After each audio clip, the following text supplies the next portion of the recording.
think we're about to get deafened by a pair of skidoos firing up.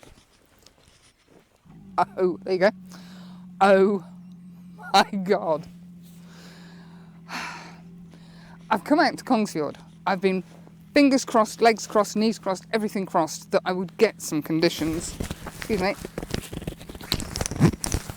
that were suitable for what I wanted to do. I came up here on my last visit and I made the fatal mistake of not stopping and taking photographs when I saw them because I was desperate to get to Kongsfield. I've been there, I'm going to go again because there are still some more images to be had.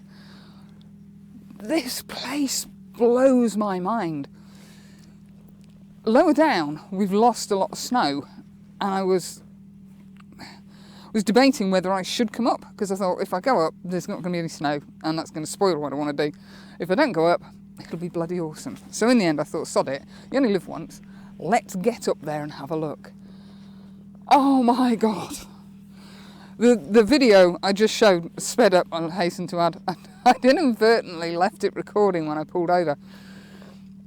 And that was just me running around like a headless chicken, going, oh, there's a shot, oh, there's a shot. The trees and the snow. The sky is a little bit too bright at the moment, but it is beginning to cloud over. Sorry, I've got a lump of snow on my spikes. There were just images everywhere, and how I wish I'd got a 600mm lens. It's just a minimalist photographer's playground. It really is. It's -2, doesn't feel cold at all. It actually feels warmer up here than it does down there. And down, when I say down there, back at the cabins, it was +2, I think, when I left this morning. And it was beginning to feel damp. Up here, it's really dry. So we've got fences, we've got telegraph poles, we've got shrubs, we've got shapes in the snow, we've got roads. Oh, I don't know where to start. So I'm going to have a wander around. There's a couple of fence lines along here, which if I'm stood, you can't see it, just behind you there's a road bridge. And that fence, when stood over there, drops below the mountain line. And I know it's a fence. It sticks in the snow. It's like sticks in water, isn't it? It sticks in the snow. That appeals.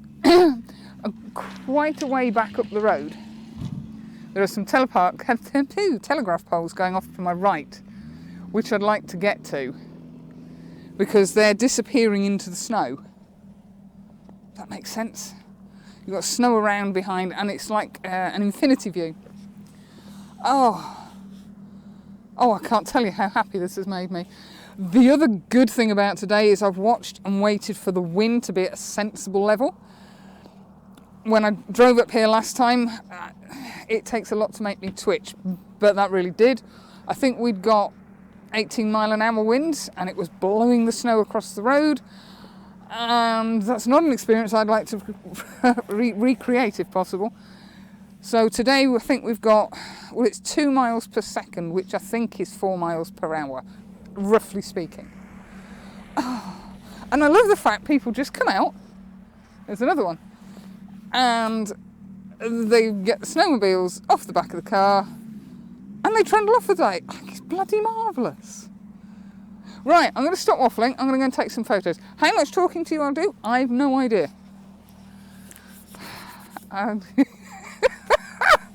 Oh God, this is just amazing. Now I have no idea if any of the shots I've just taken are in focus. I'm handheld, I'm on the 70-200, I think I'm at ISO 300. I've been out at 200mm most of the time, and around about between f8 and f10. I've bumped the ISO simply because I'm handheld. At 200mm, I want to be 1/200th of a second minimum. I've done a couple at 1/160th because I've got vibration reduction on, that should be okay.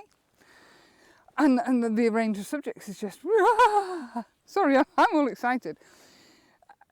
I haven't ventured into the snow. I've just stood on the roadside and I have no concept. Let me just see if we can give you some idea of what we've been doing.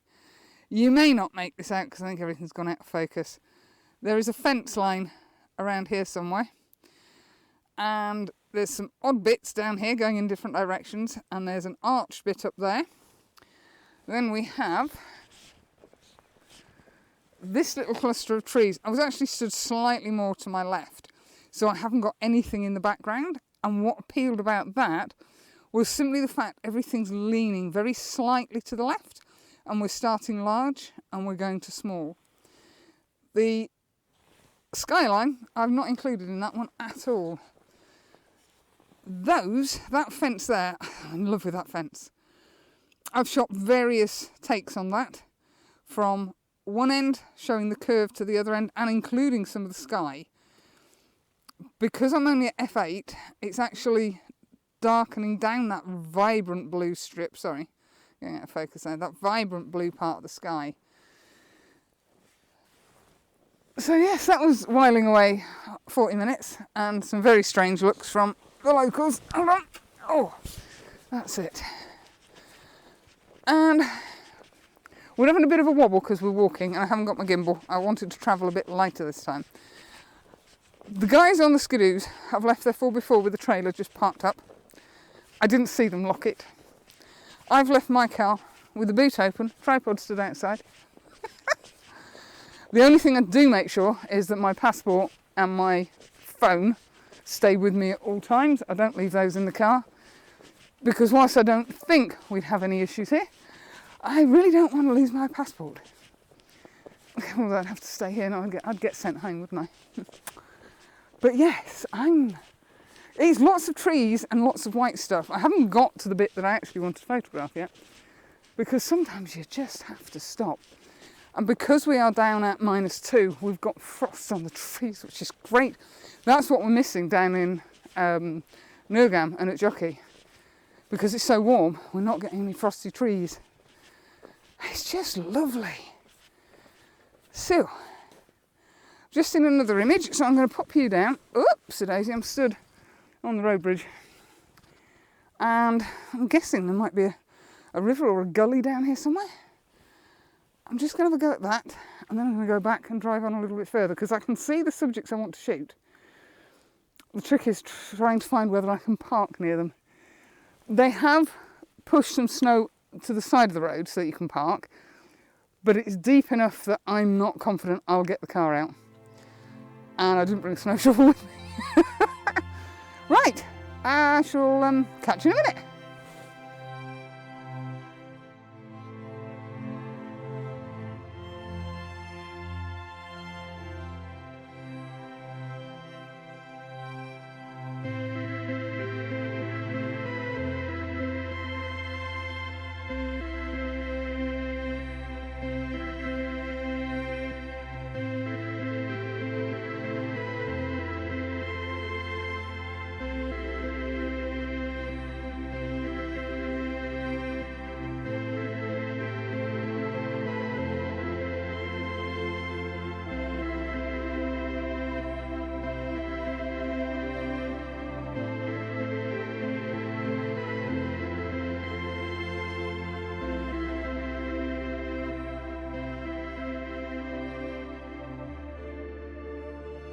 Now, I'm not using my external mic. This is a really quick one because I'm stopped right on the side of the road. Look at those. That little hut in the middle is awesome. And that house there, that one over there, looks like it's not been used for a long while. That is amazing. This whole place. And I'm sorry, I've got the engine running in the car and there's a car coming down behind us, so my mic pickup is not going to be brilliant. But I had to stop and just show you those. So that little hut in the middle, 70 to 200, portrait and landscape. There's just enough room to leave lots of negative space to the left hand side. I absolutely love that.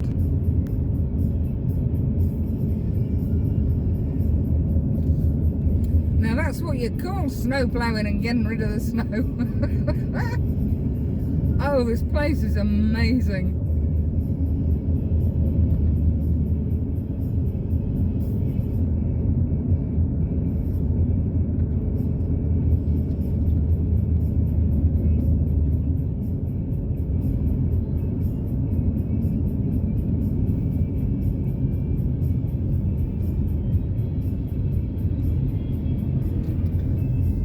excuse the scary Mary look. My mind is just, whoa! I've got to sit in the car and do this because I'm in a lay-by. That's the one that you've just seen being ploughed. That's the way to clear the snow, isn't it? And there's just seams all around. Whilst I'm quite happy to vlog, and there's cars going stuff going by, but there's nowhere to stand to put the camera and take photos and talk to you. So I'm better off doing this little bit here. There's a cabin to my right. The sun's coming in from the right. You can see where the wind's been blowing the snow. And in the background, we've got snowy hills. We've got a fairly bland sky, which is fine. I didn't want it bright blue in the sky because I wanted everything to be sort of mono, not necessarily black and white, but monotone. Pale blues, whites, soft colours, and that's going to work perfectly. So all I've been doing is handheld at the moment. Until I get down to Kongsfjord, everything probably is going to be handheld. Simply because I don't want people shouting at me as they go past, and somebody already did. It's like flashing lights. I'm sorry, I've got my hazards on. I'm a foreigner. And it's so mild. It's -2. But I was out just now and I haven't even got a jacket on. The sun is burning. I'm glad I put plenty of moisturiser on this morning because I'm going to end up getting sunburnt at this rate. Yes, that little cabin, it's not coloured. It's just sort of natural. It's green, maybe black. But it just stands out perfectly with this white all around it. I can't tell you how glad I am that I decided to come here today. And stop at all the places I saw when I was here last time. Right, I'm going to stop rattling and I'm going to get out. See you in a bit.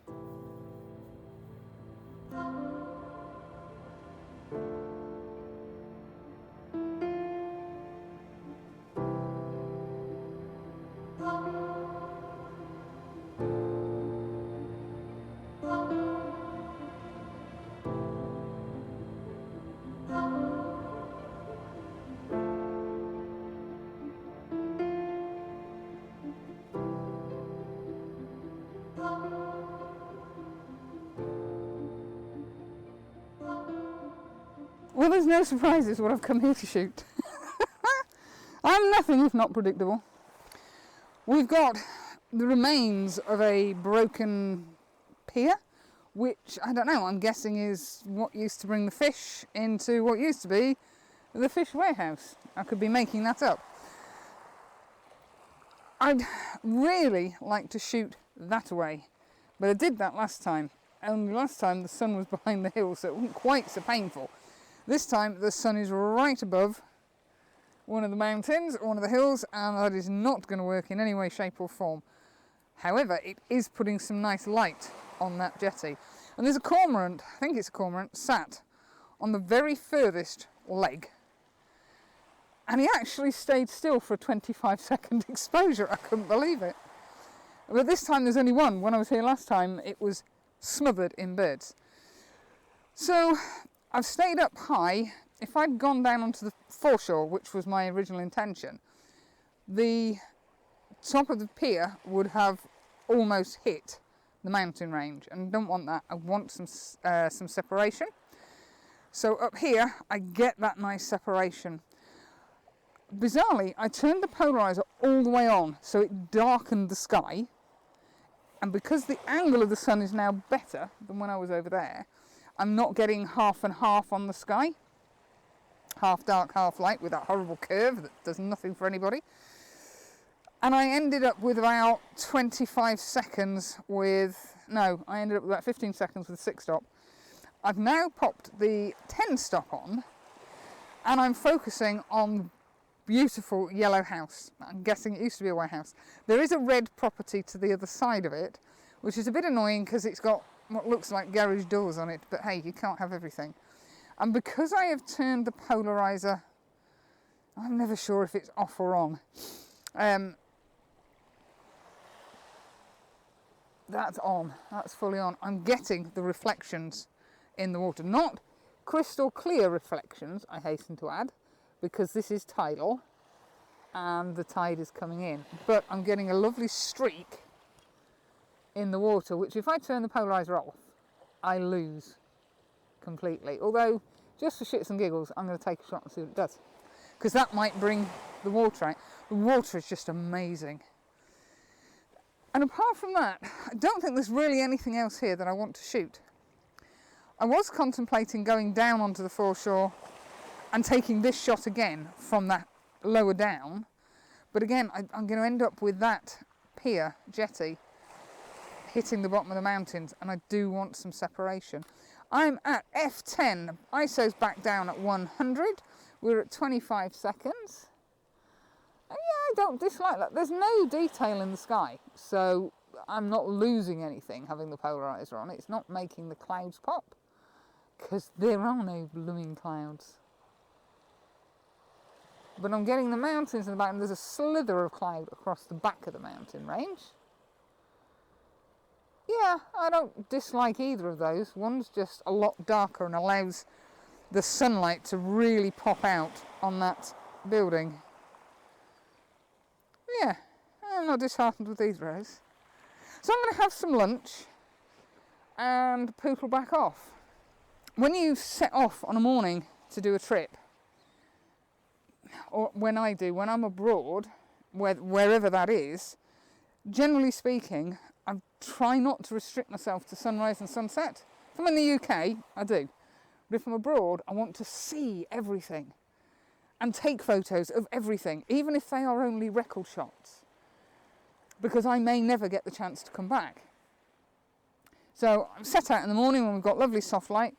It's, I don't know, 1:30, 1:15, something like that, which in Finland is 1:45.